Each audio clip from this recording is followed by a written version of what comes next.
Oke, standby, kamera ready, sound ready, 3, 2, 1, action.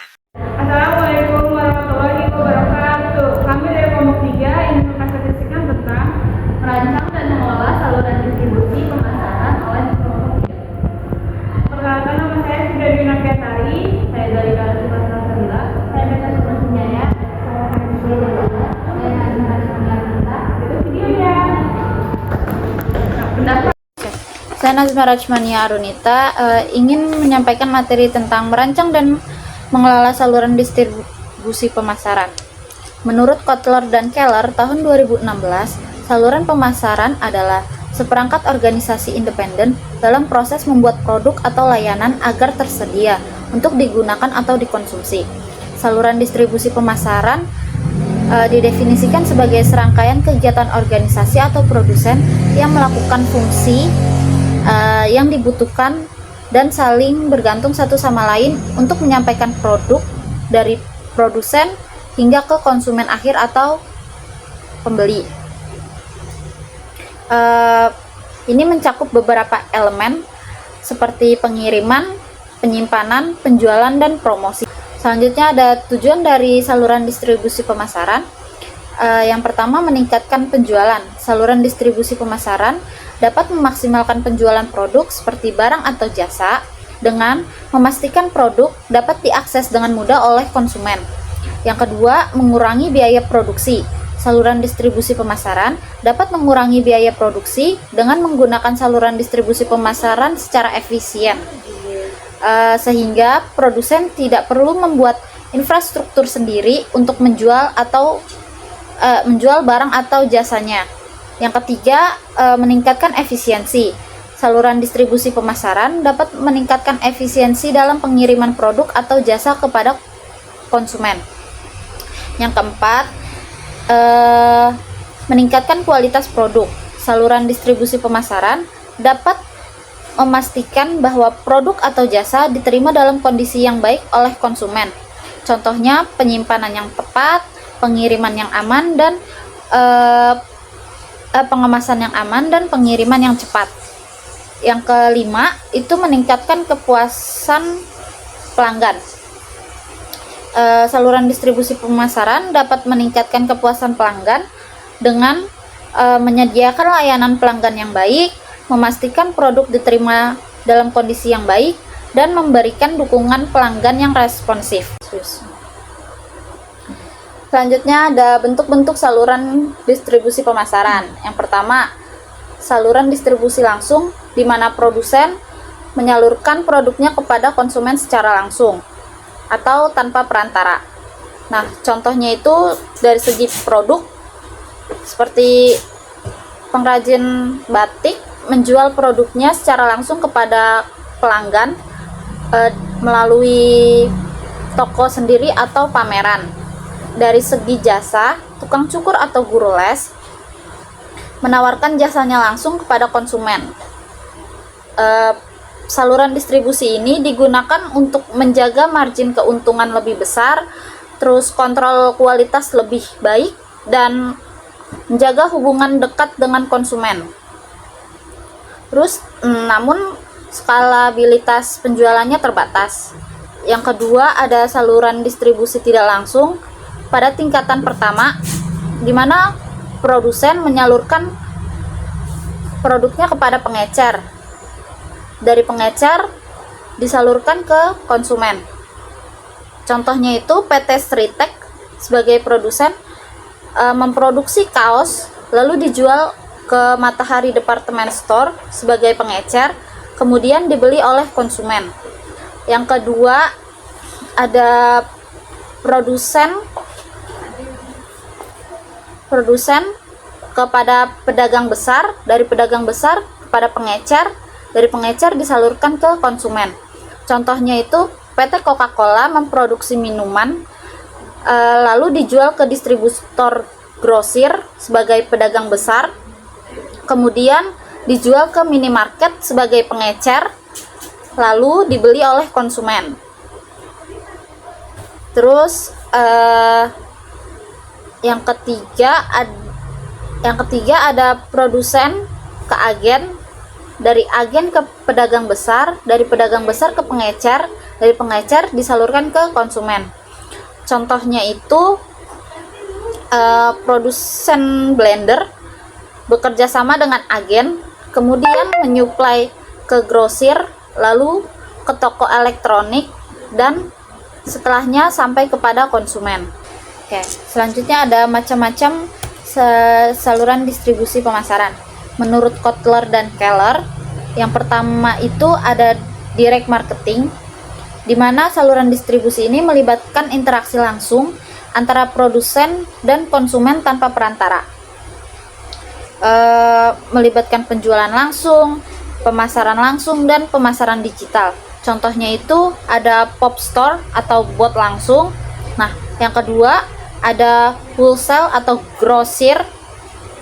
Saluran distribusi ini melibatkan penjualan produk atau jasa dari produsen ke perusahaan pengadaan atau distributor. Contohnya itu Samsung menjual produknya ke grosir atau bisa disebut Era Jaya. Materi selanjutnya disampaikan oleh Khairunisa. Yang ketiga ada retail. Saluran retail melibatkan penjualan produk atau jasa dari perusahaan pengadaan atau distributor langsung kepada konsumen akhir. Dalam hal ini, pengecer atau retailer berperan penting sebagai perantara terakhir sebelum barang sampai ke tangan konsumen. Yang keempat ada direct sales atau penjualan langsung. Metode ini mengacu pada distribusi produk atau jasa langsung dari produsen ke konsumen tanpa melalui perantara sama sekali. Saluran ini memberi kontrol penuh bagi produsen terhadap proses penjualan dan interaksi dengan konsumen. Yang kelima ada indirect sales atau penjualan tidak langsung. Saluran ini menggunakan satu atau lebih perantara untuk menyalurkan produk dari produsen ke konsumen akhir. Perantara bisa berupa agen, distributor, grosir, maupun pengecer. Kelebihannya, produk bisa menjangkau pasar yang lebih luas tanpa harus dikelola langsung oleh produsen. Lalu ada faktor-faktor yang mempengaruhi pemilihan saluran distribusi pemasaran. Yang pertama ada target pasar. Dalam pemilihan saluran distribusi, hal pertama yang harus dipertimbangkan adalah siapa target pasarnya. Produsen perlu mengidentifikasi segmen pasar secara spesifik untuk menentukan jalur distribusi yang paling efisien dan efektif menjangkau konsumen. Misalnya, produk untuk anak muda lebih cocok melalui platform digital atau e-commerce. Yang kedua, biaya. Setiap saluran distribusi memiliki biaya tersendiri, mulai dari biaya logistik, penyimpanan, hingga biaya perantara. Oleh karena itu, produsen harus mempertimbangkan biaya mana yang paling sesuai dengan anggaran dan margin keuntungannya yang ditargetkan. Saluran yang murah belum tentu efisien, dan yang mahal belum tentu efektif jika tidak sesuai kebutuhan. Yang ketiga ada kontrol. Beberapa produsen ingin memiliki kontrol penuh atas bagaimana produk atau jasa mereka dipasarkan dan sampai ke tangan konsumen. Jika kontrol adalah prioritas, maka saluran langsung sering menjadi pilihan karena tidak melibatkan pihak ketiga yang bisa mengubah cara penyampaian nilai produk. Yang keempat ada kualitas produk. Produk yang kualitas tinggi biasanya memerlukan penanganan khusus dan distribusi yang terjaga agar kualitas tetap terjamin saat sampai konsumen. Karena itu, pemilihan saluran distribusi mampu menjamin bahwa produk yang diterima dalam kondisi optimal. Contohnya, seperti produk farmasi, elektronik, atau makanan segar. Yang terakhir ada kepuasan pelanggan. Saluran distribusi yang mampu mendukung pelayanan pelanggan yang cepat dan responsif akan berkontribusi besar terhadap kepuasan pelanggan. Misalnya, sistem pelacakan pesanan real-time atau layanan pelanggan 24 jam bisa menjadi nilai tambah. Ini sangat penting terutama untuk jasa atau produk yang sensitif terhadap waktu dan pengalaman penggunaan. Lalu slide selanjutnya ada tahapan merancang saluran distribusi pemasaran. Yang pertama ada analisis pasar. Di tahap ini perusahaan perlu mengidentifikasi target pasar secara mendalam. Ini mencakup penentuan ukuran pasar, segmentasi pasar berdasarkan demografi, geografi, psikografi, dan perilaku konsumen. Dengan mengenali siapa konsumen kita, bagaimana kebiasaan belanja mereka, dan apa yang mereka butuhkan. maka strategi distribusi dapat disesuaikan secara efektif untuk menjangkau mereka. Yang kedua, ada analisis produk. Pada tahap ini, kita perlu memahami secara mendalam karakteristik produk atau jasa yang ditawarkan. Hal ini mencakup kualitas produk, fitur yang dimiliki, daya tahan, cara penggunaan, hingga nilai tambah yang diberikan kepada konsumen. Produk yang bersifat mudah rusak tentu memerlukan saluran distribusi yang berbeda dibandingkan dengan produk tahan lama atau jasa yang berbasis digital.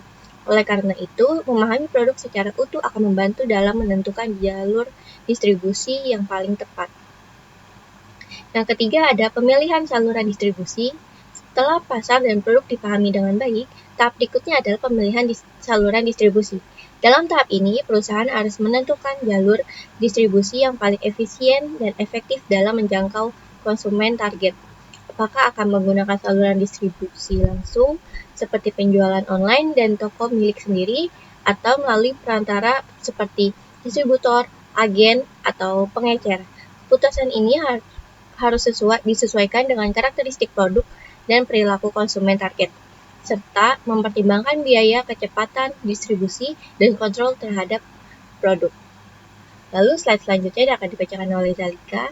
Yang kedua itu ada analisis produk.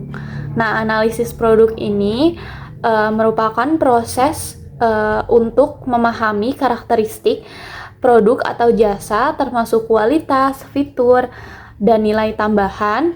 Tujuannya itu agar memastikan produk apakah dapat memenuhi kebutuhan dan harapan pelanggan serta menentukan nilai lebih dibanding pesaing.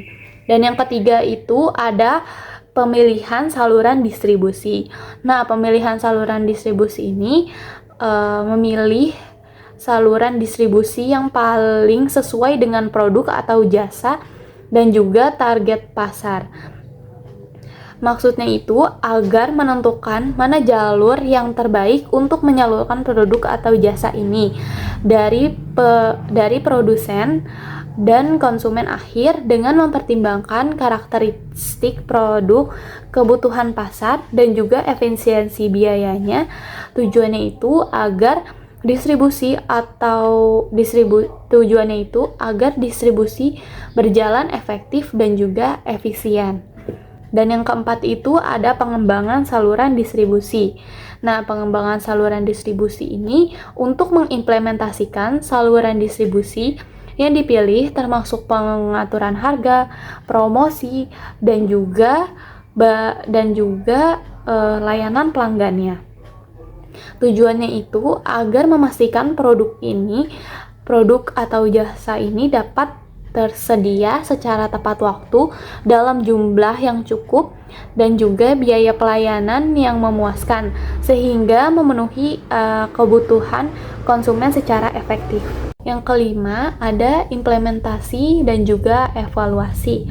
Nah, implementasi ini dalam saluran distribusi ini telah dirancang, yaitu termasuk penyaluran produk, pengaturan harga, promosi, dan juga layanan pelanggan agar produk atau jasa ini sampai di konsumen secara baik, secara efektif dan juga efisien. Dan juga ada evaluasi. Nah, dalam evaluasi ini tujuannya itu agar mencapai tujuan bisnis. Nah, ini memungkinkan melibatkan pengumpulan data dan analisis untuk menentukan perubahan yang akan dilakukan agar strategi yang diperlukan saluran distribusi ini tetap optimal dan juga mendukung pertumbuhan bisnis. Tujuannya itu agar memastikan produk sampai secara tepat waktu dalam jumlah yang cukup dan juga harga yang sesuai dan juga layanan yang bagus sehingga dapat meningkatkan kepuasan pelanggan dan juga memperluas pangsa pasar dan mencapai keunggulan kompetitif secara berkelanjutan. Pada selanjutnya ini ada strategi mengelola saluran distribusi pemasaran. Yang pertama itu ada pemilihan saluran distribusi. Yang kedua ada pengaturan harga. Yang ketiga ada promosi dalam layanan pelanggan. Dan yang keempat ada pengelolaan hubungan dengan pelanggan. Dan yang kelima ada pengelolaan hubungan dengan pemasok. Pertama itu ada pemilihan saluran distribusi pemasaran. Nah, dalam memilih saluran distribusi pemasaran yang paling sesuai dengan produk atau jasa dan juga target pasar. Nah, biasanya ini saluran ini bisa berupa saluran tidak langsung dan juga saluran langsung. Nah, saluran langsung ini biasanya produsen menjual langsung kepada konsumen dan juga ada saluran tidak langsung. Nah, saluran tidak langsung ini biasanya melalui perantara. 4. Ada pengelola hubungan dengan pelanggan, yaitu membangun serta memelihara hubungan yang baik dengan pelanggan melalui layanan pelanggan yang responsif dan program yang loyalitas. Misalnya, sebuah perusahaan retail mungkin memberikan poin untuk setiap pembelian yang dapat ditukar dengan diskon atau hadiah. Program ini tidak hanya mendorong pelanggan untuk berbelanja lebih sering, tetapi juga membuat mereka merasa dihormati dan dihargai. Selanjutnya yang kelima, ada pengelola hubungan dengan pemasok, yaitu memastikan hubungan yang baik dengan pemasok untuk memastikan ketersediaan produk dan layanan yang dibutuhkan. Salah satu pembinaan hubungannya adalah yang pertama, komunikasi terbuka, yaitu menjaga komunikasi yang baik dan terbuka dengan pemasok untuk memastikan bahwa kebutuhan dan harapan perusahaan dapat dikomunikasikan dengan jelas. Yang kedua, ada pertemuan dan diskusi, yaitu mengadakan setiap pertemuan dan diskusi secara rutin untuk membahas kinerja, masalah, dan kebutuhan karyawan. Selanjutnya, ada evaluasi dan pengendalian saluran distribusi pemasaran yang menurut Kotler dan Keller. Yang pertama, ada pengumpulan data, yaitu mengumpulkan data tentang kinerja saluran distribusi, termasuk penjualan, pengiriman, dan kepuasan pelanggan. Data ini penting untuk menilai efektivitas saluran distribusi dan untuk membuat keputusan yang tepat. Yang kedua, ada analisis data, yaitu menganalisis data yang dikumpulkan untuk menentukan aspek yang mana dari seluruh saluran distribusi yang berfungsi dengan baik dan aspek mana yang perlu ditingkatkan. Analisis ini dapat melibatkan penggunaan teknik statistik dan analisis kualitatif. Yang ketiga, ada pengambilan keputusan, yaitu berdasarkan analisis data, membuat keputusan tentang perubahan yang mungkin diperlukan dalam saluran distribusi seperti perubahan dalam strategi distribusi, pengaturan harga, atau layanan pelanggan. Yang keempat, ada implementasi perubahan, yaitu mengimplementasikan perubahan yang telah diputuskan untuk meningkatkan efektivitas saluran distribusi. Ini mungkin melibatkan komunikasi dengan pemasok, distributor, dan konsumen. Yang terakhir, ada pemantauan dan evaluasi, yaitu memantau efektivitas perubahan yang diimplementasikan dan melakukan evaluasi ulang untuk memastikan bahwa tujuan bisnis yang telah tercapai dan untuk menentukan apakah perubahan lebih lanjut diperlukan. Karena pembahasan sebelumnya udah selesai, sekarang kita bakal lanjut ke pembahasan selanjutnya tentang tantangan dalam mengelola saluran distribusi. Yang pertama itu ada kompleksitas rantai distribusi, di mana rantai distribusi yang terlalu panjang dan kompleks itu membuat perusahaan kesulitan untuk mengontrol dan mengelola distribusi tersebut. Lalu yang kedua, ada perubahan pasar, di mana pasar itu cepat berubah, jadi perusahaan terkadang kesulitan untuk memilih strategi yang tepat. Lalu yang ketiga, itu ada kompetisi, di mana persaingan yang ketat di pasar itu membuat perusahaan harus mencari cara agar mereka itu bisa tetap menonjol dan penjualan mereka itu tetap meningkat. Lalu yang keempat itu ada biaya-biaya yang terkait dengan distribusi seperti biaya pengiriman, biaya penyimpanan, atau biaya promosi itu dapat mempengaruhi suatu distribusi, karena kalau overhead itu bisa berpengaruh juga. Lalu yang kelima itu ada kualitas produk, di mana perusahaan itu harus bisa memastikan kalau produk yang mereka jual itu bakalan sampai dengan baik ke tangan konsumen. Lanjut, kita masuk ke kesimpulan untuk materi hari ini. Jadi, kesimpulannya, saluran distribusi itu punya peran yang penting karena itu adalah jembatan antara produsen dan konsumen, sehingga produk dapat sampai ke pelanggan dengan aman dan efisien. Pemilihan tipe saluran distribusi, baik secara langsung maupun tidak langsung, harus disesuaikan dengan karakteristik produk dan target pasar. Beberapa faktor utama yang mempengaruhi pemilihan saluran distribusi itu meliputi karakteristik produk, preferensi konsumen, dan efisiensi operasional. Pengelolaan saluran distribusi yang baik itu juga membutuhkan pemantauan kinerja, membangun hubungan yang kuat dengan mitra distribusi, serta kemampuan beradaptasi terhadap perubahan pasar. Presentasi dari kelompok kami ini